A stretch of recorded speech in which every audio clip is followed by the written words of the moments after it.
Hello, you wonderful people, and welcome to another episode of SuperFantaFi. This being a show where I talk about TV shows of the supernatural, fantasy, and or science fictional genre. For today's episode, I'm going to talk about the Season 1 finale of Percy Jackson and the Olympians. Great season finale. A lot of really interesting things went down in this episode, so let's break it down. So I like the way this episode plays out, especially how you have the opening and it kind of intercuts with Luke and Percy, and Luke kind of helped training Percy up, and it kind of prepares him for his battle against Ares. And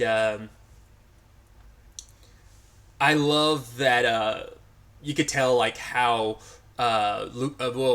Percy was getting under Ares' skin, like figuring out his whole plan, because he is obviously like the meathead god of like just kind of like all brawn, no brains type of situation. It's like, right, I know what this is all about. You are following Kronos' orders and stuff like that, so. And basically ends up challenging him to one-on-one combat. The fact of the matter is, the first one to kind of draw blood will be the one. And when I do, you're going to end up dropping Hades' helm. And so they duke it out. And I love that ultimately what that moment is in the TV show, what it was in the movie, for what I can remember, jumping ahead a little bit, that moment happened with Luke. Him and Luke are duking it out, and then that's when he fully awakens his powers. But he has that moment with Ares in this moment, which I thought was kind of pretty dope. And it's like, and I love the callback to the line because they replayed it in the recap. But it's like, I warned you, next time, like, you'll see me for like who I really am. It's just this badass moment, just the water rushing, and then him kind of getting knocked down, and by the time he gets back up, Percy's already went for the leg. I'd assume going for the Achilles heel. It'd be very poetic, in that regard. But yeah, draw blood. I'm wondering, do all gods have gold blood? Which is interesting. I mean, look, it's yellowish, but I'm assuming it's supposed to be gold. I don't know if that's just supposed to be like maybe specifically him because that's what he's like, that's what he looks like underneath, or do all gods bleed that same type of blood? I think it'd be kind of interesting. It'd be interesting if it was like, for me, aesthetically, I think it'd be cool if they bled different blood, but it's most likely like maybe that's all, like maybe that's supposed to be like that, maybe that's what God blood looks like in its purest form, is like gold or whatever. It feels like it'd be poetic in some capacity like that. But yeah, Percy came out on top and won, but Ares is like, oh yeah, good for you, you think you won, yeah, this isn't in, because now you've made an enemy for life. And just before he was about to leave, he turned into his real form, and Grover was like, don't look at its true form, which I was like, hey, the show answered a question, because I went on this whole diatribe about that in a previous episode, and I felt stupid for saying that, but I'm glad I asked the question, because the show answered it too. Okay, so the human forms they take, that's just an easier form for humans to perceive, because the example I think of is like supernatural. That's why like angels have human vessels, because their natural form, like if a human were to stare at their natural form, I can't remember if it, I want to say it blinds them, but maybe it kills them. It's been a while since it came up in the show, but it was a situation of like, it's too much for the human mind to comprehend their true form. So that's what, I mean, not unless there's a rule you can't look at a god's real form, but like maybe in this universe, seeing a god's real form will probably, I don't know, maybe I'm pulling it, maybe that came up in the original movie too. I don't think they touched on that at all, but I just thought that was neat. I was like, hey, so yeah, like their form is really something unconceivable for the human mind can't handle. Like either your mind breaks at what they look like, or it burns your eyes out. Either way, I just thought that was kind of neat. I was like, okay, I don't feel so stupid for asking it. I don't think it's a stupid question, but I felt probably stupid for going on a diatribe, because I also didn't know if the show would ever answer that question, if it was even important enough to answer. But I'm glad they did answer, because I'm like, because I think that's such a neat thing of like, yeah, like of course, like they have no like, they're true, like it's not like they have like a ethereal, like completely like ethereal form that there is nothing to understand. It's like, maybe that's the concept behind it, but I think maybe there is an actual true form that is just too almighty for anyone to see or perceive, except for another god. I don't know, I thought that was just kind of interesting, so. But Hades has been dealt with, not Hades, Jesus. Ares has been dealt with, they've got the helm back, and so Percy, ends up handing it off to one of the Furies. It's like, right, so that's what this was always about. It was about, we thought it was about the Master Bolt. It's like, no, it was you coming after me because Hades assumed I'd stolen the helm. It's like, no.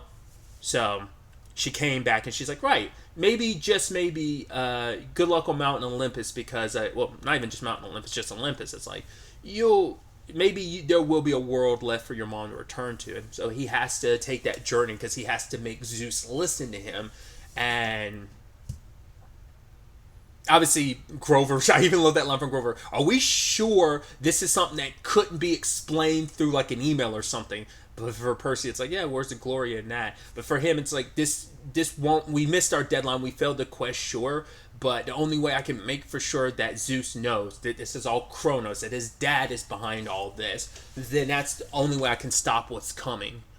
Because they had that hint to it at the beginning, where it's like, well, the moment they entered the house, because it's like, oh, there's like these seismic activities, planes were kind of shut down from like not going in the air and stuff. It's like, yeah, they're little tit for tat, because even in the Fury was like, oh yeah, Poseidon like kind of getting planes out of the sky just to kind of make a point to Zeus, getting planes grounded is kind of like, I guess, the opening like tit for tat a little bit. A lot of like, it's like the world is feeling, these are the physical representations of the coming war. Like the tension is in the air, and the world is kind of being affected by it in a lot of ways. I just think stuff like that. I mean, once again, that's how you get on this like celestial level of things, this cosmic and celestial level of things, and how it's like trickling down and affecting the real world, but no one would recognize the larger scale thing that's happening in the background in this other world, of like the more mythical side of things. But either way, Percy ends up making his way to Olympus, and Annabeth gave him her necklace as a good luck charm. Because it's like, right, Zeus could end up killing you, but for Percy, it's like, I have to make him listen. I have to try to stop this war. And they're going to go back to camp to try and deal with the Clarice of it all and prepare everyone for what's happening. So when it's all said and done, I love, like I say, once again, intercutting the advice he gets from Luke, where it's just like, right, he uses the example of Annabeth is scared of spiders, but she's bigger than them. But what happens when she comes across a spider? She squishes it. That's what the gods are. It's like, yes, we exist for the purpose of breaking the rules that they can't, but that makes us scary in a lot of ways. But, you never want to be the two things. I can't remember what one was. Like, you don't want to be scary and something else. Because it's like, that's enough to make a god go like, you know what, you're too much of an issue, let me squish you right now. And the moment he went up and he saw Zeus, I had to pause. I was like, wait, because the camera still zoomed out. I was like, is that who I think it is? And then the camera zoomed in, and it was. I was like, oh my, no, Lance Reddick. No, in like, God, I was like super happy to see him, but I'm also like, oh, it's heartbreaking. I'm like, I didn't want to be sad today, but it's also like it's that beautiful thing of just like, you get to, getting to see him one more time and perform one more time, and just, it should be seen as a celebration of someone's legacy in a moment like that. But it's just, I did not know, once again, I didn't know everyone that was going to be in this cast, but I did not know he was playing Zeus. But it also makes so much sense. Getting an actor like Lance Reddick with he has the gravitas and magnitude to like give off that energy. It's just like, he's so good. He's so good at being that menacing character, and you don't get more menacing than Zeus. But the fact that, and also just voice alone, like, carries the gravitas of playing a god. It's just like, damn, Lance Reddick, man. It's so sad. Because, like, the last time I'd seen him most recent was, I didn't know he was going to be, spoilers, it's not that big of a deal. If you don't watch the show, it doesn't mean anything. But he popped up for, like, a scene in the season 2 finale of Bosch Legacy. I had to pause thing because I was not expecting him to be in it at all. So I was like, damn, dude. Because it's also sad, too, like, any future stuff with Zeus, depending on what the show's future is, if there's any future Zeus stuff, sadly, they won't, like, either they just won't have Zeus on screen, and they'll just reference him, or they'll just end up having to, like, recast, sadly, and it's just like, oh, God. But it's just, like I said, it's a mix of emotions, because I'm happy to see him, but I'm also so sad to see him, because it's like, rest in peace, Lance Reddick. But it's just like I said, just like the facial expressions and just the gravitas, and just like, you needed an actor like that to like bring the heaviness of that moment, dude. I'm a big Lance Reddick fan. My introduction to Lance Reddick was the show Fringe, so that was, I want to say that's the first thing I ever saw him in. And I've been a massive fan of his work ever since. But either way, tangents and all that aside, Percy and him talking, hands up over the Thunderbolt. It's like, yes, I missed the deadline. I'm sorry. It's your dad. He's behind all this, which obviously for Zeus, it's kind of that the gods think they know it all. He's like, I know where my dad is. I put him in there. My dad's attempted stuff here and there throughout the years. I guess it's around that time now for him to start his machinations. But it's like, no, you're not recognizing the gravity of it. He was so close to getting what he wanted, you know? You're so busy up here playing right into his hands. It's like, no, I'm not. Because he's like, all right, you can go. You gave me the information. Cool, bounce. I'm going to go start this war. But it's like, no, there's no reason to bolt. It's like, no. I made my decision. Because for him, I think it's a point of pride and ego. Of like, no. I already made my declaration of war. I made my proclamation that, hey, you don't meet this deadline. It is what it is. You failed. Doesn't matter. You brought me to bolt in the end. I don't care. It doesn't matter. Because truth be told is you're always looking for an excuse to scrap. But it's also like, I'm not going to look like a punk in front of the others. I'm Zeus. When I make a decision, I got to stick to it because I can't once again, it's a pride and ego thing. Once again, that's the biggest issue when it comes to gods is their pride and their ego. But it's kind of like, for Percy, it's like, he won't let go. And like I said, he really speaks to Zeus the way you should not be speaking to Zeus. At first, he was kind of trying to be a little respectful, but he wasn't eventually, because it's like, your family is a mess. It's like, do you know, like, Ares is the one who betrayed you, you know? The fact of the matter is, because, I mean, granted, he's willing to, like, no one in your family follows you out of love and loyalty. They're only loyal to you because they fear you. And the moment someone more powerful came along, Ares, like, bit the knee to Kronos, you know? Despite the fact is, it's like, hey, this is the same guy that ate your, like, aunts and uncles, and it's like, you think you won't be a sacrificial lamb, but it's like, you know, I'm going to play for the winning team and I'm going to come out on top. It's like, you are the biggest idiots, because anyone that sides with him doesn't realize you're going to be like, you think the situation is going to be what it is, and it's not, you know? And so Percy saying all the stuff that, like, Zeus doesn't like being challenged, especially because for him, it's like, I'm being questioned and talked down to by some insignificant little half-breed. In his mind, that's what it is. And even to the point was going to take the Master Bolt, which obviously I still don't get my answer of, is it just a powerful weapon? Like, oh, it's just like a special, like, kind of like, once again, is it kind of like, I never used a comparison before, but, like, you know, is it like Mjolnir or Stormbreaker for Thor in the MCU? Is that just kind of an extension of your power? Or is it just a thing, like I was saying, does it house some of your power? It probably is a thing of probably like, no, it's just like a powerful Olympian weapon is probably what it is at the end of the day. Fact is, he was ready to strike Percy down, but then Poseidon got in the way, and it's like, I surrender. And even at that moment, Zeus was almost like, wait, what? It's like, I guess it's like, we're all too prideful for you to even consider surrender. And it's like, yes, I surrender. Just do it for my son, you know? Just let Perseus go. And it's like, and for one, he wants to gloat about it. It's like, yeah, we'll go and tell it to the others about my beautiful, crushing victory over you. It's like, oh, yeah, okay. Ugh. You know? So, but it's like, yeah. I mean, I think it speaks volumes, and he's probably going to use hyperbole. Like, yeah, Poseidon decided to back down after I gave him such... Like, he's going to hyperbolize it, even though it was like no, we didn't even go to war yet, and I already surrender. And the reason I'm surrendering... I'm curious how the other gods would feel about that. That would probably rally some support behind Poseidon, because we don't know where the lines in the sand were drawn, where every god stood. We know where some stood.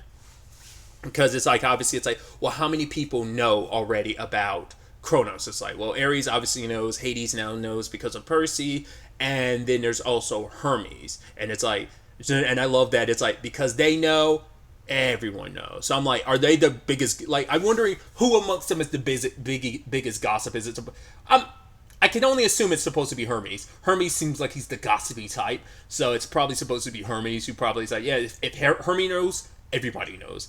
But maybe it's kind of indicative of all three of them trying to, like, Ares trying to rally people to Kronos' side. Also, probably like Hades probably trying to get people on his side for Kronos' return. And then Hermes just gossiping just to gossip. But it seems like he might have chosen Kronos' side. But maybe not. because I didn't even think about it at the time. I was like, right, because I couldn't remember Luke and Hermes' dynamic. Because, like I said, I think, because once again, I remember Hermes being played by Nathan Fillion, but I don't remember if he was. I just can't remember if it. I want to say it was just the second movie. I don't think he popped up at all in the first movie. It was like in the aftermath of all the Luke stuff, he was talking about it in two. Like, he's only in like, what, 5 minutes of, at most in the second movie, from what I can remember. Once again, it's been a long time since I've seen either one. And I've only seen them both one time. But it's like, now in retrospect, it makes sense why he did what he did. He wanted them to fail because, is it because he's Team Kronos? No, but he does whatever he can to support Luke because he hopes, like, oh, if he can do it. It's so interesting because they went to him and be like, oh, you ask him like you're doing this for Luke, that might be enough. And it did kind of work in that moment, but that also reminded him, like, well, I know Kronos is back, and he probably already knew that Luke was a part of that, because he probably keeps tabs on Luke, so he's like, right, I'm going to help make sure this quest fails by wasting their time so they don't make the deadline, and then this war happens, and Kronos went because he wants to be and make it all up to Luke. Once again, we don't know, and we know some of the details, but we don't know the full story about everything that happened between Luke and his dad. But I wouldn't even say half. We got a good chunk of the story. We're just still not everything to it, because that story is still ongoing. So, but it makes a lot of sense in the end.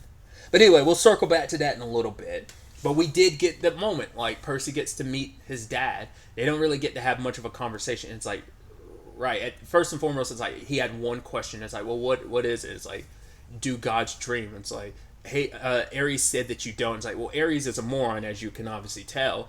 But he's like, yes, of course we dream. He's like, do you still dream of mom? And you had that moment where, like, Poseidon doesn't even give him an answer, because it's just like, because I think it's too hard to admit. But I think his silence and his just face, the pain and just the look in his face says it all for Percy without him actually saying it. It's like, all right, it's time for you to go back. Didn't get much time with his dad. He doesn't obviously get much time with him in the movie either, but yeah, sends him back. And he ends up returning to camp because everyone's cheering on him. It's like, wow, Percy, like, he's the hero. Because it ties into that larger conversation that I skipped over between Zeus and Poseidon, because he's like, oh yeah, you're a forbidden child, the child you shouldn't even have. And it's like you and Thalia, who now acts as a symbol of pride and inspires so many demigods. There was almost, I don't know if that was kind of like, all right, using my child as an example of why I should let your child live. I don't know if, like, but there was almost like this I don't know if that was pride on his face, where he was almost like, yeah, well, that's a child of mine, even though you're the one that turned her into a tree. But you get what I mean? It seemed like there was some swell of pride from the way, like, when Poseidon talked about Thalia like that, it seemed like Zeus almost had some pride, almost like, yeah, of course, any child of mine would inspire and be that great. But I don't know. It might have just also be, that's one way of interpreting it. The other way, which is more likely, is kind of like a, oh, you slick bastard trying to throw my quote-unquote mistakes in my face. Once again, it just depends on how you want to look at that perspective. Having a negative opinion of the gods kind of makes you go, and probably the pessimist in me is like, that's most likely the case, but there's a part of me that's like, maybe there's some pride, and some, you're a father regardless, that there is some, I mean, well, your own son, one of your children ended up betraying you already, and, there was one of your children that was a lot more about you. That was, one of those demigods, those abominations, was more there for you than your own full god child that is Ares. I don't know. I'm sure there's two different ways you could look at that look on his face, but either way. Back at camp, Clarice is still not taken care of. It's like, wait, what happened? It's like, well, we can't go accusing Clarice without any proof, so I was like, and here we go. I was like, for a split second, I was like, they're not changing that. It's like, it's got to be Luke all the way through, right? And it is. But I was like, for a split second, I was like, there's no way that's not what the case is. I was about to say that because that's why, like, obviously it hits more a little bit, just like I said, because they made sure to intercut it with some of that stuff with Luke. But also, once again, it's because it's supposed to be because Clarice is too obvious of a choice. She didn't like Percy. Oh, it's like, of course, it's going to be the person that Percy really liked, who was nice to him, who was good to him. Yeah.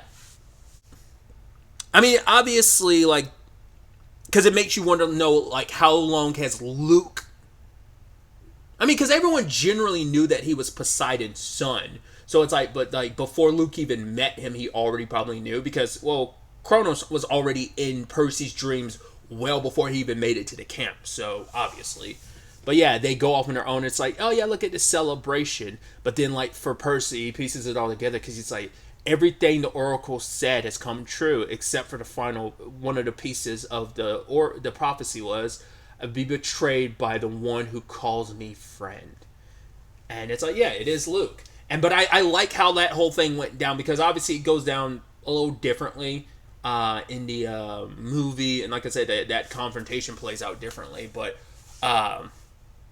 he gives his speech on, like I said, because I don't remember if Kronos was his justification. Once again, I know that plays into the second movie, but I don't remember if that was like real setup in the first movie. I don't remember at all. Because I remember his main reason for doing it, because he has beef with his dad, obviously. I mean, this isn't...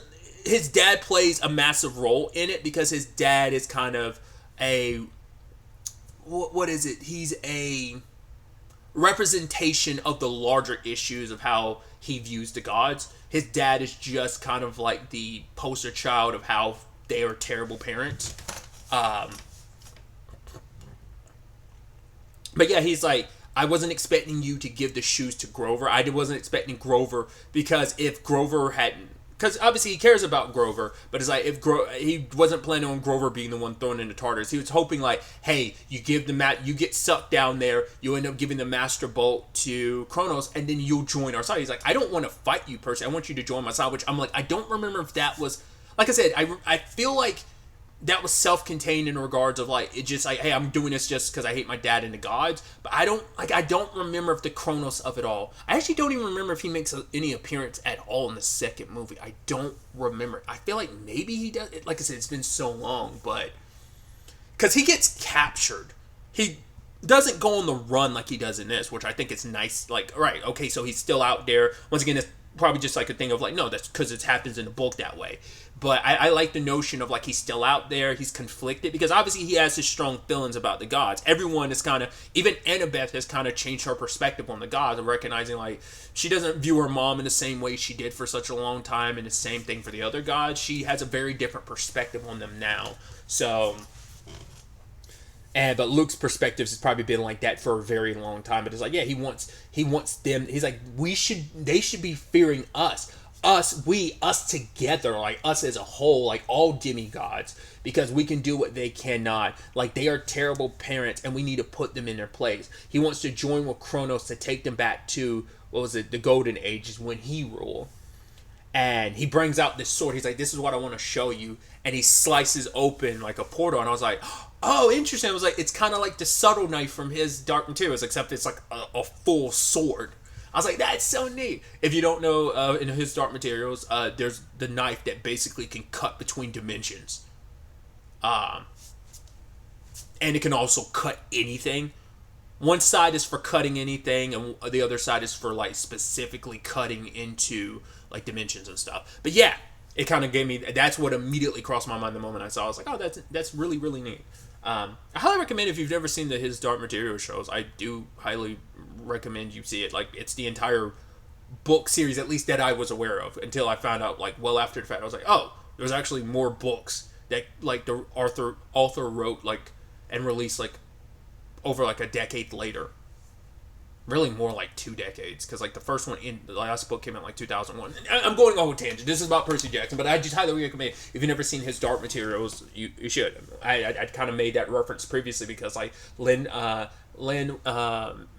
Miranda is also in that, so that's why I thought it was kind of interesting. But either way, obviously Percy didn't want it to turn into the fight that it did, and even Luke didn't want it to come down to that. But it's just, what really pissed him off is the moment Percy referenced his dad. He's like, right, they're not perfect, but your dad. And it's just like, shut up. You don't know enough to comment. Your situation is your situation. Do not claim to know mine. And that was enough that like kind of made him like want to fight Percy even more. But Annabeth shows up, kind of almost like full circle to episode 2, where she just pops up and she's like, I heard everything. Because it's like, she, it's like, yeah, she wants to protect Percy, but it's still just a realization of my brother, like, you did this. Like, no, this can't be. And it's just like, I'm not going to let you hurt Percy. And it's just like, I heard everything. And you saw that look on his face where it's like the only family he had left in this world for him. It's like, here you are, and you heard everything. And so he ends up running. So he's on the run. And so later on, Percy's talking to Chiron, who's like, no, like, Luke doesn't want to hurt you. I get that. He's like, that's also the most concerning part, because what Luke said, part of it made sense to you, because, Percy's seen, and he's kind of witnessed the gods themselves. He's met Hades. He's met Zeus. He's met Ares. Like, he knows they're not all good people. And he knows the BS that is the gods and their shenanigans. But, he also sees, like, there is good too. Like, my dad came through for me at the end. So, but he knows that this would, like, choosing Kronos' side would mean so much death and destruction. So it's like, I'm not about that. So when it's all said and done, though, Percy wants to go back home because he needs to make sure Hades actually did return his mom. And he ends up meeting up with the other, because Chiron's trying to say, like, right, you have inspired so many. Like, people at this camp are going to look up to you. Like, so many are going to follow and bind you because of what you've done today. And then Dionysus shows up being like, oh, you're still here? Wait, Percy? Your name's Peter, isn't it? It's like, no, it's Percy. He's like, no, I'm 90% sure it's Peter. It's like, no, it's Percy. Percy Jackson. I don't think so, but sure, whatever, kid. It's like, I think I know my name. I don't think you do, but okay. If you're not staying here for the full year, get out, pack your bags, go. It's like, yeah, I just had to squeak that in there, didn't you? Thanks, Dionysus. We really appreciate that, homie. But yeah, like, I love the moment of our trio kind of getting together one last time near Thalia's tree. Annabeth is going back home. I think the whole, like I said, that Hermes scene where he was about to touch her, she was like, I remember clearly. And then in the underworld, where it's like, what regrets do you have? And it's like, right, she's going to meet with her dad. Because also Percy himself was saying, like, he was kind of like, I'm done running from monsters. And it's just like all of them have kind of stopped running, and found something to not run from, but run towards. And so Annabeth is going home, and her dad's like going to show her New York, even though she's been there. She's like, oh, I'll pretend like I haven't been there. But it's going to take me to somewhere called Disneyland. Like, is it like Wonderland without all the murder? Like, wait, do I not know what I'm signing up? Like, what's going on? It's like, it's so adorable that you don't know what's what. But it's like, nah, just be a kid. And then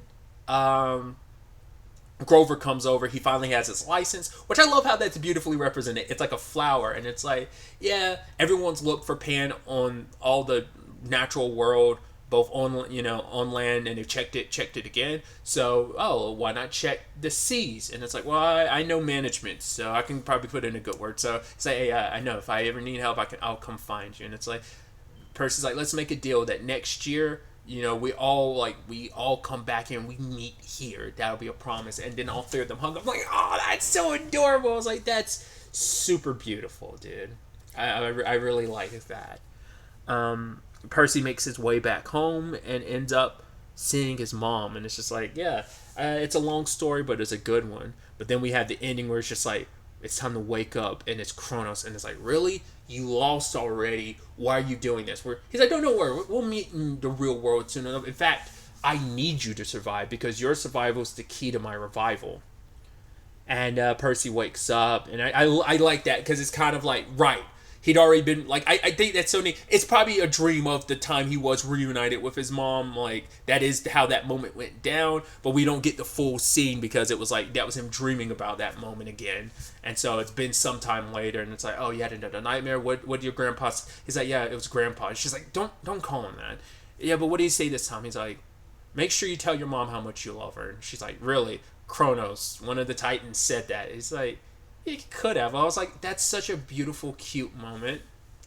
And I just thought that was so neat. And but obviously got to prepare for what's coming. So obviously there's still plenty more story to tell. I love our little stinger at the end where the ex got booted. Like I said, I swear they didn't make a point of it in this show, but I swear, and maybe that's something they made up for the movie, or maybe it's just a little detail they didn't bother thinking was necessary to kind of translate to the TV show. Or maybe I'm confusing it with some other property, but I could have sworn the reason why his mom stayed with her douchebag, I didn't remember, they were married in the show, but I think they were just dating in the movie, but maybe they were married. But I thought the reason why she did, like, something about him being a scummy human being helped hide Percy from the more mythical world. But they never really covered that at all. But either way, he got the boot. He's getting divorced because, well, to be fair, I didn't talk about it at the time. That was like episode 5 or whatever. We found out, like, he's announcing to the world, like, oh yeah, Percy's a criminal and he probably did something to his mom. And so he wasn't that great of a dude regardless. But she also doesn't have any reason to hide because it's like, well, Percy's out there. He knows the truth now. Don't need to hide as much. But, that world will continue to find him regardless now that he fully knows what he is. But then you also add in that it's like you also made news about my son doing something to me. It's like, all right, you're a jerk face. I don't need you around anymore. You're getting a boot. So very poetic that changed the locks on him, and he gets frozen in stone. Well, I think it's very poetic too. If you notice, the box with Medusa's head also gets frozen in stone. So it's like, cool, very poetic. Because to our knowledge currently, there's no means of undoing that. So he's kind of stuck that way. So it's like, yeah, you're just desserts, you douchebag. I also get that's what you get for opening something that you had no business opening. Kind of like a moral of like, hey, don't open other people's mail. Not only is that a federal crime, you never know what's in it. So it makes you wonder, like, who specifically sent that back. Was that Zeus's way of being like, something from that kid, send it back. I don't know if that was what that was. Like, how long, we have no idea how long that was there. Probably after Hermes made his point and showed it off to everyone, then it probably got sent back. Or maybe it got sent back after Percy's visit. I have no idea. So, like, a great way to end off the season. At the time of me recording this, which it is February 2nd, Disney has not decided whether or not there's going to be another season. I hope there is. There is obviously plenty more story to tell. The creator was saying, like, basically, I think it was specifically the creator of the show is like, yeah, they have a 5-season plan, very much like in the vein of his Dark Materials, every season being one of the books. So hopefully they get an opportunity. It's one of those shows where I'm like, I don't know how many. Once again, it's streaming. You don't know the numbers. Hopefully the creators do, because of the whole WGA strike and SAG-AFTRA strike had kind of made it so, like, they're more aware of those numbers than the general public will be. But because sadly, it's not a show that's getting talked about a lot. Maybe it's getting talked about a lot on the internet, but I just don't see the usual places I go to for that type of stuff talking about it. So, it is kind of relegated as like a kid's show, but I don't ever like let that deter me away from, like, I'm interested in the story. It's about mythology.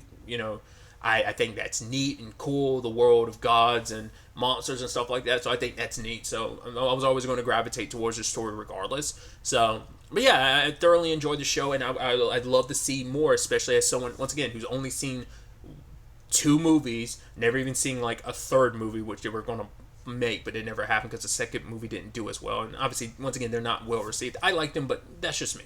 But generally speaking, people didn't like them. But hopefully people like this adaptation more, people who are fans of the books. And maybe there's some first-time people who's like, oh, I never saw the movies because maybe they heard the bad reputation, or just they never saw the movies. But maybe this was some people's first time watching the story. I'd assume most of the audience would be people who've read the books, very much in that Harry Potter sense as well. But I'm excited and hopeful for the show to be able to tell the full story that it wants to tell, that it's able to tell the story of all 5 books. I hope it does get an opportunity like that. I hope any show gets any opportunity to tell its full story, So, but I'm very, very, very hopeful, and fingers crossed, hoping for more, because I'd love to see where all this ultimately ends up taking us. Because I'm sure the chronos of it all, once again, that was kind of up and dealt with in the second movie. I don't see that happening with the show. It's probably like that might be, I mean, once again, I've never read the book, so I don't know the pacing of the story and like when some of these story beats play out and stuff like that. But I'm interested to find out if the show is able to continue. So, but really, that's all I wanted to talk about. So the next time we meet, be happy, be safe, live life to the fullest, and enjoy it. Good day and goodbye.